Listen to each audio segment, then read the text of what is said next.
You are a superhero, cabrón. Y'all take shots, y'all aim up. Whoa! You're the Blue Beetle.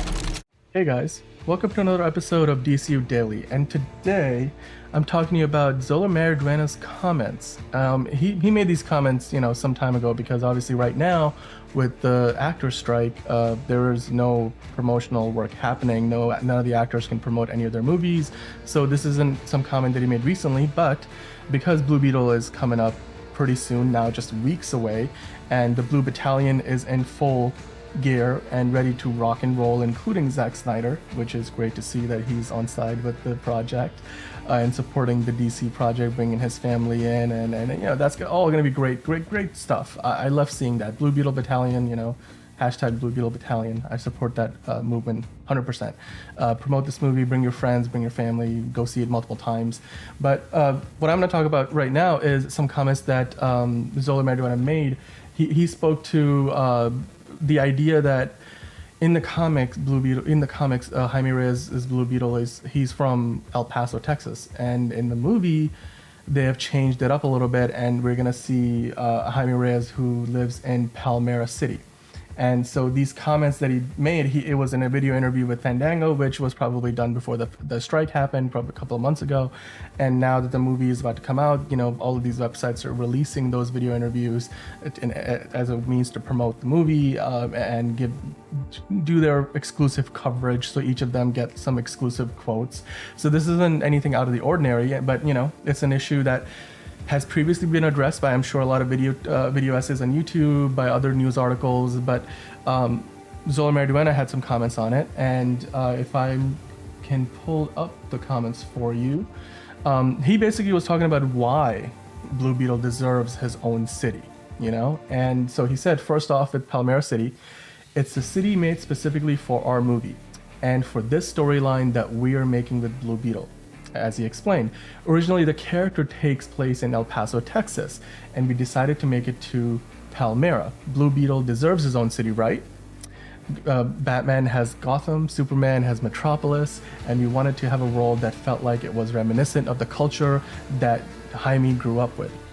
So he continued saying, it has the sound of a place like Rio, or the smell of Boyle Heights, or the people of an El Paso. But it's a metropolis of Latinos, and I think it helped bring the story from like an American story to a worldwide kind of picture. So I can see what he's saying here, right? Like this is part of, again, the promotional tour that they were doing before the strike happened, getting all that footage in the can. And so they were talking about Palmera City, like why it's changed from El Paso. And I gotta say, like what he said here in this interview, I agree with most of what he's saying here. I mean, in fact, I agree with all of what he says here. So let me talk to you guys about why I think this is a good thing, that Palmera City is going to be this, the home of Blue Beetle in the DCU, in this movie in particular. I think it levels up the character, right? It levels up the character to Batman, Superman levels, like to that tier. Zolo said, or Sholo, I think I'm mispronouncing his name, like Sholo said, because Batman has Gotham City, Superman has Metropolis, Oliver Queen has, a Starling City or Star City, you have Central City for the Flash. It's like all of these characters, these iconic DC characters, unlike Marvel where, most of Marvel's heroes are in some part of New York, right? But that's a different vibe. But like with DC, a lot of the big characters, even Wonder Woman's from Themyscira, Aquaman's from Atlantis, like these mythical, big time, locations that could be characters of themselves. Like in the Batman, Gotham City was a character of itself. In The Dark Knight, Gotham City was a character in and of itself. I would like to say in Man of Steel, Metropolis was a character in and of itself. Certainly in the third act, it had a big role to play. So I think Palmera City could do the same for Blue Beetle. and it gives, my second point about this is that it gives Jaime Reyes' character more creative possibilities. Just the filmmakers more creative possibilities. You're creating this fictional city, therefore you can kind of decide what every part of that city's culture and what people and the buildings and the skyline and the cultural dynamics, all of that you can just create that from scratch. You can base it on something that's real, or you can meld a few other real cities like Rio and Boyle Heights or El Paso together, but ultimately you'll be creating something that is brand new, purpose fit, and in this case raising the bar to the same level as those other mythical heroes, some of the most famous characters of all time, like Batman, Superman, Wonder Woman, Aquaman, Flash. And that's something that's, I think, is fantastic. It's something that Blue Beetle deserves as a character. As the first Latino-led superhero movie, out there, I think this is the right decision, and it will give the creators a lot of freedom to operate with their stories in the future.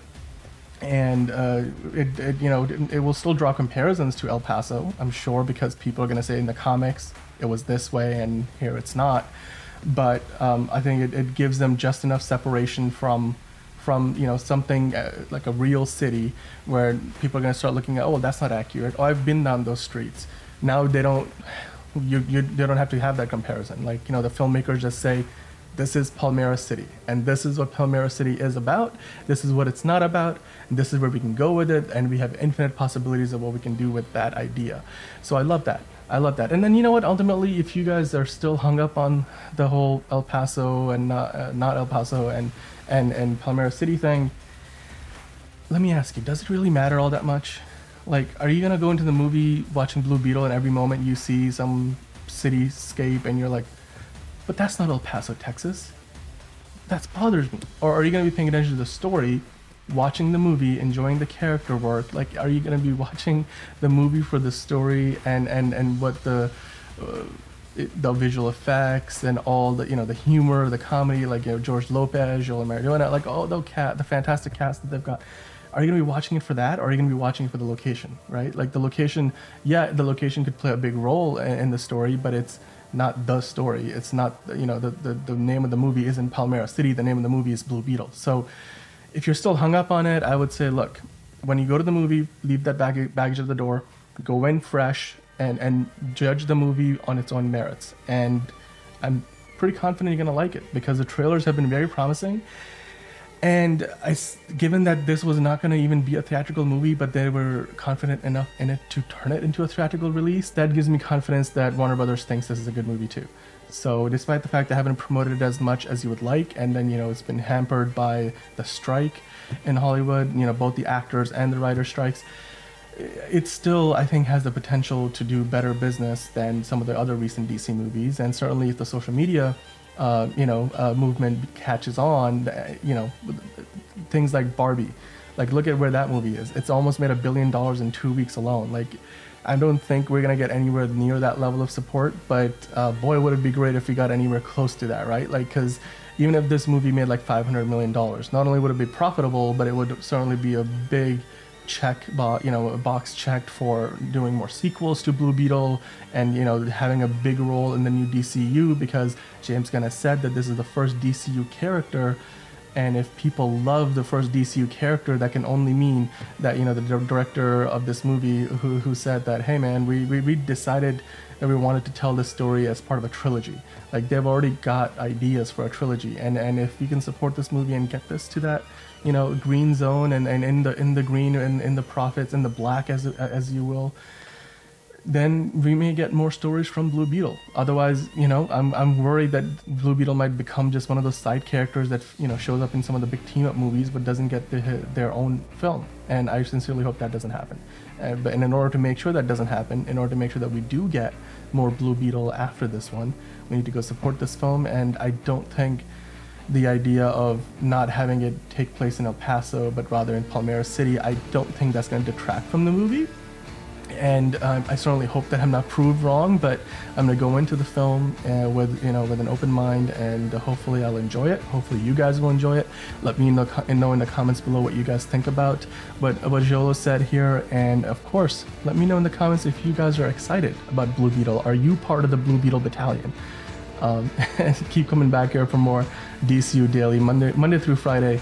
Every time there's a new update, as some kind of new piece of news, we are here to cover it for you. We are here to break it down, explain what's going on, and get into the ins and outs of every story DC and DCU related.